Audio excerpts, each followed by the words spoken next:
అదే RTV app వార్తల్ని క్షణాల్లో చదివే అవకాశం ఉంటుంది. ఒక న్యూస్ పేపర్, ఒక టెలివిజన్ ఛానల్ మీ చేతుల్లో ఎప్పుడూ ఉంటాయి.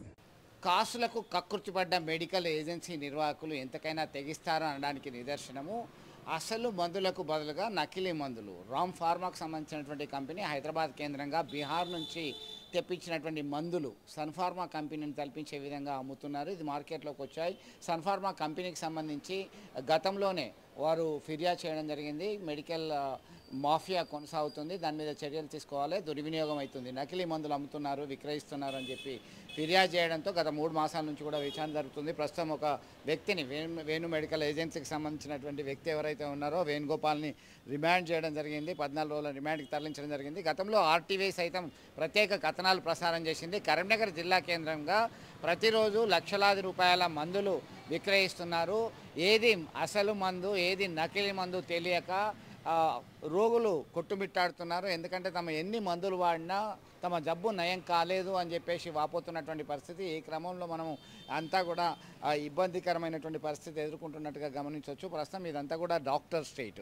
అంటే తెలంగాణ రాష్ట్రంలోనే ఇదొక మందుల దుకాణానికి స్వర్గధామం అని చెప్పి పేరు వచ్చింది. లక్షలాది రూపాయల మందులు ఇక్కడ నుంచే విక్రయిస్తారు. వివిధ ప్రాంతాల నుంచి ఇక్కడున్నటువంటి ఆసుపత్రులు వేరే దగ్గర లేవు, ఇక్కడికి పేషెంట్స్ వివిధ ప్రాంతాల నుంచి వస్తున్నారు.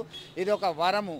అదే సమయంలో ఇది ఒక శాపంగా మారింది. ఎందుకంటే నకిలీ డ్రగ్స్ మందులు విక్రయిస్తూ కాసులు దండుకోవడమే ధ్యేయంగా ముందుకొస్తున్నటువంటి కక్కుర్తిగాళ్ళు చాలామంది ఉన్నారు. వీళ్ళ భరతం పట్టాలని చెప్పేసి డిమాండ్ చేస్తున్నటువంటి పరిస్థితి. ఇప్పటికే రాష్ట్ర వ్యాప్తంగా ఉన్నతాధికారులు రంగంలోకి దిగారు. ఏం జరుగుతుంది, అసలు ఎక్కడి నుంచి వస్తున్నాయి, ఒరిజినల్ మందులేంటి, నకిలీ మందులేంటి అనే కోణంలో ఆరాధిస్తున్నటువంటి పరిస్థితి. మొత్తం మీద ప్రజల యొక్క ఆరోగ్యంతో చెలగాటమాడేటువంటి ఎవరైనా సరే సహించకూడదు, వారి మీద కఠిన చర్యలు తీసుకోవాలనేటువంటి డిమాండ్ పలువురు చేస్తున్నటువంటి పరిస్థితి. ఖచ్చితంగా కెమికల్ అండ్ డ్రగ్ ఇన్స్పెక్టర్ సోదాలు నిర్వహించాలి. ఇప్పటికే అనేక ప్రాంతాల్లో సోదాలు నిర్వహిస్తున్నారు. ఉమ్మడి కరీంనగర్ జిల్లా వ్యాప్తంగా ఈ మందుల రాకెట్ దందా కొనసాగుతుంది. ఇప్పటికైనా వీటికి చెక్ పెట్టాల్సినటువంటి అవసరం ఉంది అనేటువంటి డిమాండ్ వివిధ ప్రాంతాల నుంచి వస్తున్నటువంటి పరిస్థితి మనం చూస్తున్నాం.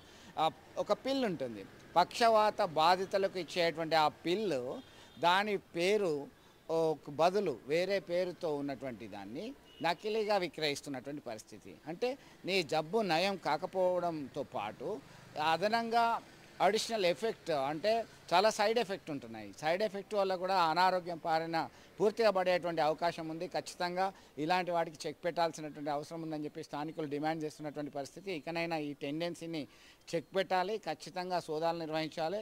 ఏది అసలు ఏది నకిలీ సోదాలు కొనసాగించి నకిలీలకు ప్రోత్సహించే వారిపైన కఠిన చర్యలు తీసుకోవాల్సినటువంటి అవసరం ఎంతైనా ఉంది. విడుదల సుమంత్తో కలిసి చంద్రశేఖర్, ఆర్టీవీ, కరీంనగర్ నుండి.